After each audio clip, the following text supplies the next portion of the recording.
Hi, today we're going to talk about a very sensitive topic, which is research minefields.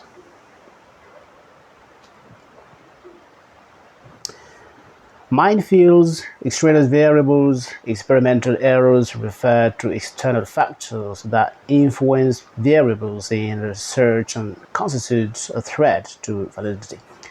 Experimental and longitudinal studies are very sensitive. Therefore, care should be taken at every step of the way for their results to be valid.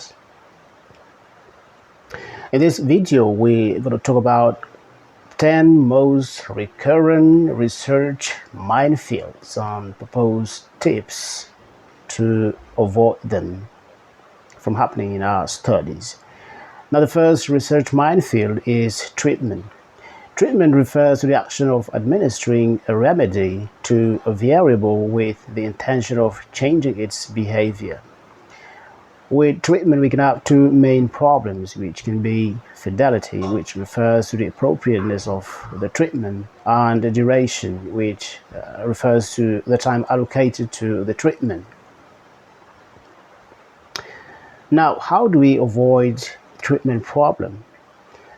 To avoid treatment problem, we should make sure that the treatment is appropriate and that the time allocated is also enough. The second research minefield is control group contamination, which occurs when dealing with between group designs, where we have a control group and a treatment group. Now, the problem here comes from the fact that members of the treatment group can share the treatment with members of the control group. To avoid this, we can, for example, treat both groups at different intervals and focus on the pre-treatment data for the control group, or we can simply use within group design. The third research minefield is novelty disruption. The novelty effect derives from the fact that what's new is always attractive, but once it gets old, people become less enthusiastic about it. Now, if you decide to carry out a research at the beginning of the phenomenon in order to determine its influence, the results can be misleading. Now, to avoid this from happening, when generalizing, for example, we can decide to do it synchronically. That's mentioning that these results are valid this given period of time. The fourth research minefield is maturation, which refers to morphological or psychological growth in the subject. The performance or the behavior of a subject can change because of the effect of maturity. They can grow older and change their behavior. And if maturity is not a variable in the research, it becomes a minefield. Now, to avoid it, we should consider the effect of maturity when designing the research or when interpreting the data. The fifth research minefield is differential selection, which could also be called sampling error. It's when, for example, we follow a certain order when sampling.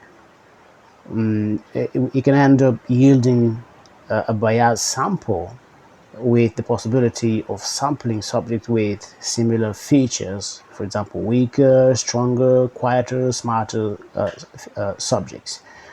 As tip, we should use just a simple random sampling. The sixth research minefield is multiple testing effects, testing the same subject several times within a short interval. The fatigue effect can influence the performance of the subject and end up yielding incorrect data. In clinical research, the effect of prior treatment may influence incoming ones. And as tip, we have to space out the tests. This is what we can do. The seventh research minefield is the Hawthorn effect. This happens when subjects change their behavior because they know that they're under observation. The subjects can perform beyond their natural capacity, or they can choose to underperform. This does not actually allow the measurement of their real performance. To avoid this, we should take time to familiarize with the group, or we can hire a field assistant for the study. That's a person who is familiar with the group. The eighth research mindfield is the Pygmalion effect, which is also known as the experimenter's expectation effect. It is when the experimenter's expectation influences the result of an observation, for example. The observer or the experimenter may have acted in a way that helped the subjects to outperform themselves.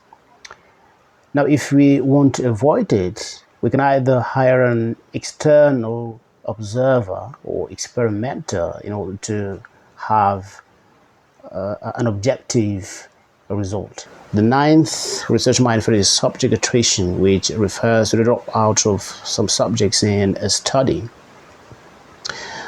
It's a problem in the sense that the sample might be reduced to an insignificant size for generalization, or it can also be a problem when, for example, subjects with the same feature drop out from the study, example in clinical researches and clinical studies. Now here we need to take a significant sample in order to avoid this. The 10th and the last mindfield is history, which refers to events that have affected the life of the subjects in the past. The events might influence the study and yield biased results. In this case, we need to take time to know the subjects. Thank you for watching. Check the description box for references. See you soon for other videos.